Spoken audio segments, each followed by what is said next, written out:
Hi అండి. అందరికీ నమస్కారం. Welcome to my channel. ఈ వీడియోలో ఏపీ ప్రభుత్వ ఉద్యోగ పెన్షనర్లకు ఇప్పుడే అందిన తాజా వార్త అండి. పూర్తి వివరాలైతే వీడియోలో తెలుసుకుందాము. వీడియోనైతే ఎక్కడే గానీ స్కిప్ చేయకుండా ఎండ్ వరకు చూడండి. అప్పుడే ఇన్ఫర్మేషన్ పూర్తిగా అర్థమవుతుంది.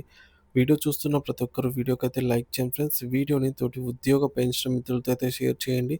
కొత్తగా మన ఛానల్ చూస్తున్నవారు సబ్స్క్రైబ్ చేసుకోకుంటే వెంటనే మన ఛానల్‌ని సబ్స్క్రైబ్ చేసుకోండి. దీని ద్వారా నేను చేసే లేటెస్ట్ వీడియోస్ అన్నీ మీ వరకు రీచ్ అవుతాయి. ఇక ఆలస్యం చేయకుండా వివరాల్లోకైతే వెళ్ళిపోదాము. ఫ్రెండ్స్ ఇక విషయానికొచ్చినట్లయితే ఉద్యోగుల సర్వీస్ రిజిస్టర్‌లో అలా రాస్తే ఇబ్బందే. సో, మరి అలా రాసారా లేదా అనేది ఒకసారి అయితే చెక్ చేసుకోవాలండి. ఎలా ఏంటి అనేది ఇప్పుడు చూద్దాము.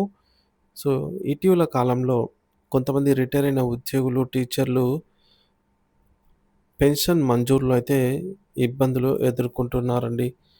1, 2 ఇంక్రిమెంట్లు కోత పెట్టి ఏజీ ఆఫీస్ పెన్షన్ శాంక్షన్ చేస్తోంది. దీన్ని ఏమాత్రం ఊహించని సదరు ఉద్యోగులు ఈ మేరకు ఆవేదన చెందుతూ ఉన్నారు. ఈ మధ్య కాలంలో రిటైర్ అయిన టీచర్ల టీచర్లు పంపించినటువంటి పెన్షన్ శాంక్షన్ పేపర్‌లను పరిశీలిస్తే చాలామంది టీచర్లకు 1, 2 ఇంక్రిమెంట్లు కట్ చేసి పెన్షన్ శాంక్షన్ చేసి పంపించారు.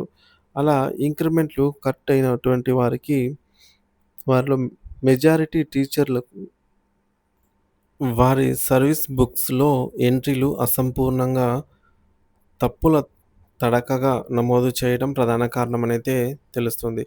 ఇతర కారణాలు కూడా కొన్ని ఉన్నాయి. అధికారుల అవగాహన రాహిత్యం, తొందరపాటు చర్యలు టీచర్లకు సమస్యగా, శాపంగా మారుతోంది. ఇకపై రిటైర్ అయ్యే ఉపాధ్యాయులు, ఉద్యోగుల పెన్షన్‌లో కోత పడకూడదనే ఈ సమాచారం అయితే తెలియజేయడం జరిగింది. ఇక జూనియర్ టీచర్‌తో పే స్టెప్ అప్ చేసుకున్న సీనియర్ టీచర్ల సర్వీస్ బుక్‌లో ఈ మేరకు కంపారేటివ్ స్టేట్మెంట్ అసమగ్రంగా అంటే సమగ్రత లేకుండా రాయటం లేదా సరిగ్గా రాయకపోవడము. దీనివలన ఏజీ ఆఫీస్ పెన్షన్ మంజూరులో ఇంక్రిమెంట్ కోత అయితే విధిస్తోంది. రూ. 398 మాస వేతనంపై నియామకమైన స్పెషల్ టీచర్లు, సెకండరీ గ్రేడ్ టీచర్‌గా రెగ్యులర్ స్కేల్ పొందిన తేదీ ప్రాతిపదికగా జూనియర్ టీచర్‌ని గుర్తించి పే స్టెప్ అప్ చేసుకోవాలి. అలా కాకుండా స్పెషల్ టీచర్ నియామకపు తేదీ ప్రాతిపదికగా స్టెప్ అప్ చేసుకున్న వారికి పెన్షన్ మంజూరులో కోత పడుతున్నది. ఈ సమస్య ఎక్కువగా సోషల్ స్కూల్ అసిస్టెంట్లు ఎదుర్కొంటూ ఉన్నారు. GOMS number 475 education department dated on 2 November 1998 rule number 2/బి ప్రకారంగా సేమ్ సబ్జెక్ట్ టీచర్‌తోనే స్టెప్ అప్ చేసుకోవాలి. సబ్జెక్ట్ నిబంధన ఎత్తివేయాలని, క్యాడర్ ప్రాతిపదికగా టీచర్లకు స్టెప్ అప్‌కు అనుమతి ఇవ్వాలని కొన్నేళ్లుగా సంఘాలు కోరుతున్నా ప్రభుత్వం పట్టించుకోవటం లేదు. ఈ నేపథ్యంలో 475 జీఓఎంఎస్ నంబర్ 475 ప్రకారంగా సేమ్ సబ్జెక్ట్ టీచర్‌తోనే స్టెప్ అప్ చేయాలి. దీనికి భిన్నంగా వేరే సబ్జెక్టుకు టీచర్స్‌తో స్టెప్ అప్ చేసుకున్న టీచర్ల పెన్షన్‌లో 1, 2 ఇంక్రిమెంట్లు కోత అయితే పడుతూ ఉన్నాయి. పీఆర్సీ అమలు. సో, డిసెంబర్ 6 పీఆర్సీ అమలు 6, 12, 18, 24 ఏళ్ల యాంత్రిక పదోన్నతి స్కేల్ మంజూరు, ప్రమోషన్ పే అలాగే fixation, stepping up pay, increment prepone చేసుకోవడం తదితర కారణాలతో గత ఏడాదికి, ఈ సంవత్సరానికి ఒకటి కంటే ఎక్కువ ఇంక్రిమెంట్‌ల తేడా వస్తోంది. దీనికి సంబంధించిన రిమార్క్స్ వారి ఇంక్రిమెంట్ మంజూరు చేస్తున్న సందర్భాల్లో అస్పష్టతకు తావు లేకుండా సర్వీస్ బుక్‌లో స్పష్టంగా అయితే రాయకపోవడము.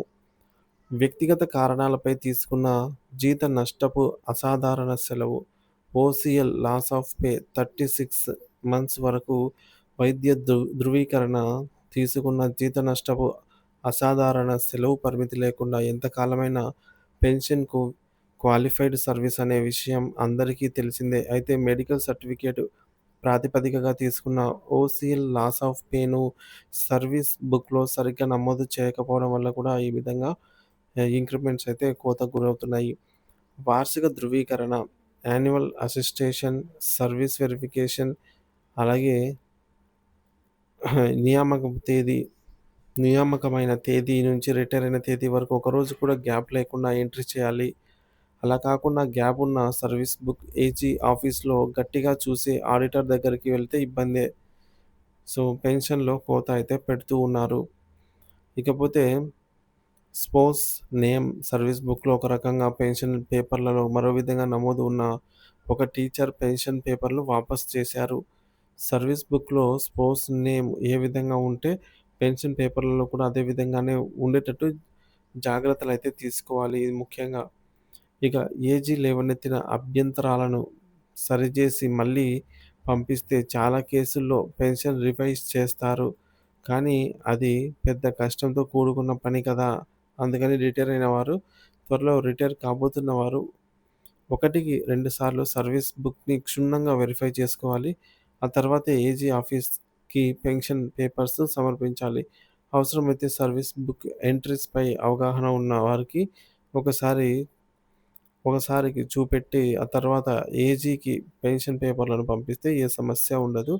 ఇది ఉత్తమం అనైతే చెప్పవచ్చు.